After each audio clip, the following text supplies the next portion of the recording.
Hey guys, welcome back. This is video 6 in the Hidden Art of Homemaking series.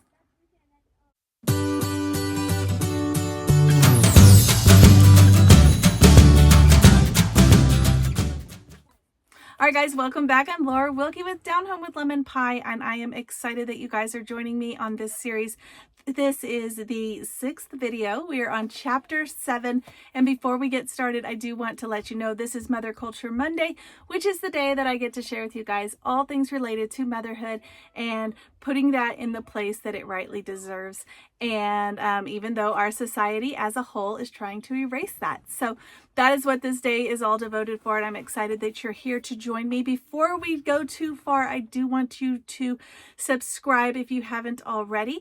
And if you already have and you're not getting notifications for videos, it could be because YouTube has a little glitch thing, I guess, and you have to actually, after you've subscribed, go in and select that you want the notifications. So yes, go to the main page, select the subscribe where it says that you're subscribed. There's a little arrow, click down, and you will see where you can get the notifications because you may not be getting them, and that is probably why. So anyways, I wanted to get started today. This is kind of a longer chapter, and this one is on flower arrangements. So if you already missed some of these videos, this is such a good series and you need to go back. I have them all in a playlist, so just go to my main page, click playlist, and you can find it there. So you can catch up and watch all of them. These are not videos that you actually have to watch. So if you want to listen to it while you're driving, that works as well, or cooking or whatever, because then you can still get the information. You don't directly have to watch the whole thing. So there you go. Okay, so chapter 7 is about flower arrangements, and I kind of thought, what a bizarre chapter, right? Because we've been doing all these other chapters with gardens and interior design, painting, and they all were very broad topics, right? And I feel like flower arrangements is a very specific topic, right? Because I mean, how many different ways can you arrange flowers? I don't know, but she does seem, and this seems really excessive to me, but she does mention it can take hours. Listen to this. It can take hours to make a Japanese flower arrangement if it is done with precise attention to detail, color, texture, exact length of stem, and the degree of the angle must be taken into consideration. It can be most complicated. Yeah, I would think so. It sounds a bit excessive when I start reading it, but this chapter, do not leave me yet, because this chapter is going to open up so much more than flower arrangements. So that's just what it's called, and I'm not quite sure why, because there's so much more to it than that. So she says, however, anyone can express himself with some degree of originality in the area of flower arrangement. You can have something which is not, this is what I really like. You can have something which is not a permanent part of the interior decoration. It's not a lifelong treasure to be taken from home to home, but a constantly changing source of beauty, a continually fresh finishing touch to the surroundings. This takes me back to, I have a friend of mine, a great friend of mine. She's fantastic at decorating, but not just decorating, but seasonal decorating, okay? And she will almost redo her whole home per season. And I always thought, how excessive is that, right? But I picked up some tips from her, and I found out that she has things in her home that are specific with that intention. For example, I have this picture on the wall. This picture's here all the time, but let's say this picture was a sunflower field or something, right? And maybe in the fall, I have intentionally made that like a seasonal spot. So I take that picture down, and now I have one with fall trees. And maybe in winter, I have one that's a snowy scene. And that's an intended place in her home where she rotates those things seasonally. And I thought, wow, that's an actual good idea, because I always struggled with trying to decorate around for seasons around what my normal decorations already were, and that gets a little tricky. So just picking a couple spots around your home that those are your seasonal things, and those are the things you're going to rotate, then you don't actually have to make it such a conundrum, really. So she talks about that. She says, the opportunity to develop in this art form to fulfill inward needs for expression and to spring surprises of beauty which cheer up everyone involved. I love that, and it's so true because the kids just it's like they awaken for each season. I used to, when my kids were really young, they didn't know when we moved from one season to the next unless we did something very intentional, like we made crafts or we hung up like fall leaves or something very intentional, but otherwise they didn't know. And we lived in Texas, so most seasons all look the same. I mean, it was practically winter on the calendar before you would even see the first signs of fall, right? But you wanted it to feel like fall, right? So you could decorate, but you don't actually notice when the seasons change there. And it's interesting because I do love that. It does change the feel of the house. And she says, I think this is really fascinating actually, because sometimes you think, okay, we just don't have money for that. I have actually been in that situation where one of my daughters, she loves cut flowers, fresh cut flowers. And she would ask me at a time when we didn't have a lot of money, like we would go to the grocery store and she would ask all the time, can we get some flowers? And I'm thinking, we are barely trying to get food. Why are we going to have money for flowers? But in this book, she points out that in Holland, fresh cut flowers are generally considered a necessity. Even the very poor people in Holland put aside a guilder or two for flowers every week. Okay, I think that is super awesome, because I know when times are tight and you don't have a lot of money, it can seem like such a frivolous expense, I guess, to put money towards something that isn't going to nourish you, right? But there's so much more. It nourishes your heart. It nourishes your soul when you have a beautiful thing around you. And she talks about that. It's really good. But yeah, that was important. So there were times when we didn't have a lot of money and I would still splurge a little bit for a little bit of flowers, or I would try to find some outside that we could cut and bring it inside. And that's kind of what this is more about, this chapter. Let's continue and you'll see. Those of us who want to be sure our little spot is really a home take very practical measures to be sure that it is just that, and not a collection of furniture sitting in some sort of enclosure being protected from wind and storm. Yeah. So we talked 2 weeks ago about interior decorating and how whether your home looks like a page out of a magazine, or if it looks like a museum, very sterile, it still is, it still speaks to your home. That's what your home is, right? So if that's the way you've chosen to put it, that's what it is. But it says, it's not a collection of furniture sitting in some sort of enclosure being protected from wind and storm. And I just love the way she phrases that, because it's like a into you, right? Like it really speaks to you when you think about it. You know, are we being intentional with our homes and the way that we are presenting it? Or is it like there's so many things on our calendar that we can't even tend to our homes, right? I feel like sometimes that's the other case, is that we're so busy that we make our homes perfect, and then we don't even, like, they don't even look lived in because we're so busy that they actually aren't lived in, okay? It's just interesting. So let's continue. You'll see how this all ties together. The atmosphere is helped by the things which are arranged with love and with an expression of creativity in a visible form, right? One of the least time-consuming forms of artistic expression, as well as one of the most effective ways of making a table come alive, is to make an arrangement as a centerpiece. I love this. These days we have things like Hobby Lobby to help us with these, Michael's, craft stores, whatever. But even if you don't, even if you live somewhere where you don't have access to all of those things. Maybe you live somewhere where it's very beachy. She talks about that, how you can bring seashells and little jars of sand in, and how you can make a beautiful arrangement just from what's around you. If you live out in the forest like we do, you can bring different kinds of plants and pine cones or acorns or whatever. And we have done this many times in our home. I try to do it seasonally and bring stuff in. It's a little trickier right now because our table is very small, but you know, it is so important. It is so important. And she talks about this togetherness at the table, which comes into focus when all eyes are drawn to the center. Is that not true?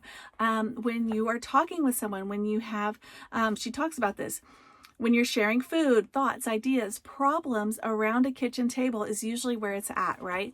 And, or around your coffee table maybe. And when you have put those areas in your home to be very specific and very beautiful, even seasonally changing them, it's noticeable and it's heartwarming, and there's just something special about it. She talks about bringing in candlelight, which is amazing because we know Jesus is the light of the world. It's just these little touches that we can add. And she says, when the call comes that dinner is ready, there should be something to bring realization, a warmth of knowing that someone has taken thought and put some originality into preparing the place where food and conversation are going to be shared. Okay. So now we're going to get into the unfortunate habit, I guess, of our culture in these times. It may not be your family, it may not be my family, but as a culture, it is unfortunate that these are the days of frozen dinners. These are the days of food served on a tray in front of a TV. These are the days of no conversation, of grabbing a bite. In between your next engagement, from picking up the kids from one practice to go to the next, grabbing a bite along the way, fast food, all of this. She says the art of living together, of being a family, is being lost.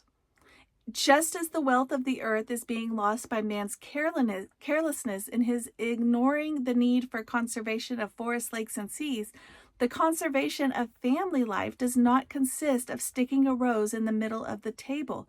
It is deeper than that. I love that she addresses this because we all know there is a huge pull through like the green and like the green movement and all of these things that are, you know, we need to focus on saving this and saving that and all these things, right? Saving the earth and all this stuff. But what about saving our families? What about protecting our families, protecting our homes, saving our homes? And it's like it doesn't even matter. So as a society as a whole, not necessarily your family or mine, but in this need to get back to gracious living, to real communication among people living together, it seems to me one place to start could be the mealtime moments. I agree wholeheartedly. And the careful preparation for the background for conversations at that time. Okay. I absolutely love this next part. I'm going to skip a little bit, but I love this part so much. Something anyone could do, anywhere, an expression of individuality, personality, originality. Everyone has a table where they eat. They either eat alone or with others, and that table can be made a pleasant place day by day. And at times, it can be a breathtakingly beautiful surprise or an amusingly original. The decoration does not have to be the same thing all the time. And it doesn't even have to be flowers. What was this chapter called? Flower arrangements. And it doesn't even have to be flowers. She talks about some of the things I've already mentioned, about finding roots and logs and moss and seashells, all these things that might be around you, whatever you really have access to. But I absolutely love where she addresses the children, because I have a heart for the children. And she says, if there are small children in your home, you can make a garden with moss on a tray and plant little flowers there. She's like, plant little flowers, right? Place little twigs, sprinkle this with water to make it last a few days. If you live by fields of straw, wheat, grasses, whatever is natural around you, utilizing those things. And she says you could make an arrangement even of the fruits and vegetables that you picked up at the store or at the farmer's market, and making it very cute, but then it's utilized later. Keep all these arrangements flanked by candlelight. She says grow gourds in your garden. I did this every fall for years, to have the shapes for little table arrangements. I thought this was really cute. She said, this would be really cute for fall too. For children, try scooping a hole in an apple, just the right size to hold a yellow or red candle. Wouldn't that be adorable? And I love that she said that's specifically for the children. Let's see. So speaking of children, let's move on. She says, children growing up in an atmosphere where beauty is considered an important part of daily life cannot help being inspired to develop their own original ideas in these areas, nor can they help being prepared to live aesthetically themselves. There is a togetherness in sharing a prepared table that even very small children feel, although they cannot express it verbally, okay? I love so much this next part because I see it so many times in my mom groups or with moms I know. They're like, Dad's working late, we're bringing out the kid food. Or Dad's not going to be here tonight, so we're doing kid-friendly dinners or whatever. And I just love how she addresses this.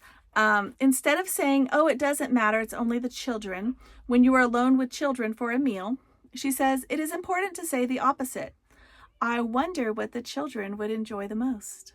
Being surprised by something special on the table, like a mirror with a new toy duck on it, or some stones around the edge so it looks like a pond, lighted by candles in crystal candlelight or pewter candlesticks, something that will look like lamps near the pond?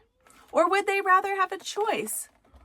Shall we have the green cloth or the pink with pink candles? Have you ever thought about it that way, of having a tablecloth and candles when it's just literally just you and the kids? Maybe we should. Maybe we should. Because these are the memories that they're going to remember. These are what make childhood magic. And it doesn't have to be Disney. It doesn't have to be Pixar. It can be these little things throughout their days that they will just remember.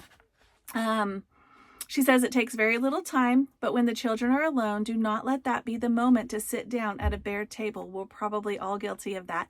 Or not to bother sitting down at all. Even the little one in the high chair will like to smell a single rose and look at it for a few moments. You know, really putting children on the pedestal where they belong, because yes, they are children, but we should treasure them. And as a society, our society does not treasure them. So just making them know that they are treasured where they live, I think is beautiful. Imagination not only provides a background of beauty to daily life, but also a realization that love and thought and preparation has been given to that together time of eating. People who are sick or in pain, okay, so we're changing gears here for a minute. Whether they're in bed upstairs or in a hospital, they do appreciate the beauty of flowers. But what so often happens is that everybody brings them flowers at one time, and then there's a period of time where they're still there and kind of forgotten. And so she says, make a point to not do that, to bring a few at a time or to bring one a week or something. Why not?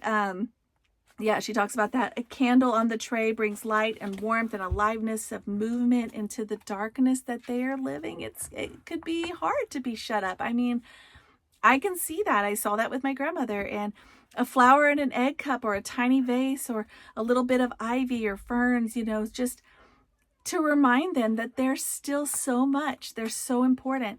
Trays are arranged with originality and beauty. Tray cloths, special napkins, grass mats, teapots, individual china made especially for one person. Yeah, it's just really good. It's good. She has so many ideas here. I can't really go through all of them because we would be here all day. But basically just taking that time to address that. And this is kind of a longer chapter. I don't want to spend too much time on it, much more, but I do want to point out a couple more things. So this is why I encourage you to buy the book as well, because I can't touch on everything. But she says, you cannot expect to have a close relationship with a teenager who, after all, is still that same person as the 2-year-old you stuck crying into bed, the 3-year-old you spanked and shoved aside, the 4-year-old you wouldn't even listen to, the 5-year-old you never shared beauty with, or the 6-year-old you found boring, or you trained never to butt in, but never gave time to make a cozy and beautiful background out of which you could talk to them. Great moments of trust and confidence do not spring out of concrete. They need a long time of being planted and fertilized and weeded and watered, warmed by sun and cared for lovingly before they become mature plants. I agree with this so much. Yeah, if you never have time to enhance moments together by making some preparation for beauty as well as for meeting necessities, you are apt to miss altogether the spontaneous response and opening up of the personality which this would bring. It kind of reminds me, I'm reminded so often of the time when my kiddos would bring me these little meaningless rocks or stones or leaves or whatever when they were really tiny. And, you know, what do I do with that? That's the only gift they could give me because they are so small. And it meant so much to them, and they thought to give it to me out of all the people they know. But what do we so often do? We just toss it aside, or we, oh, thanks, and throw it away or whatever. No, I have kept a jar. I have kept a jar of all these little rocks and random things that the kids have given me. And why? Because I want them to know that even though their treasures were small, I still treasured them. And yeah, not every single thing. I'm not just like crazy, but it is important that, you know, if we don't feed that desire for them to give things to us or for them to talk to us or come to us with their problems, when they have big problems, they won't come to us either. And I think this is just another little tidbit of that is coming out. So she says, for the Christian, one is always with God. Beauty is important to God. Beauty was important in the tabernacle in the wilderness. Beauty was given by God to Adam, to Eve as a background. Beauty was created by God. So it is not unfitting for us, even if you live alone, to not have a beautiful space or a beautiful association with the life that you live. So that basically sums up the rest of this chapter. God put us in the midst of people with whom he wants us to communicate. It's important to not have a huge gap materially between us, but also it's okay to have things and want things that are beautiful, not to be crazy about it, but to want things that are beautiful because God made beauty to begin with. Okay, so where do you start? She ends this chapter with the only tips you need, and the only way to start is to start. So I like that. That's good ideas. That's good tips and good information. All right, guys, thank you. This wraps up this video, and I will see you guys next week.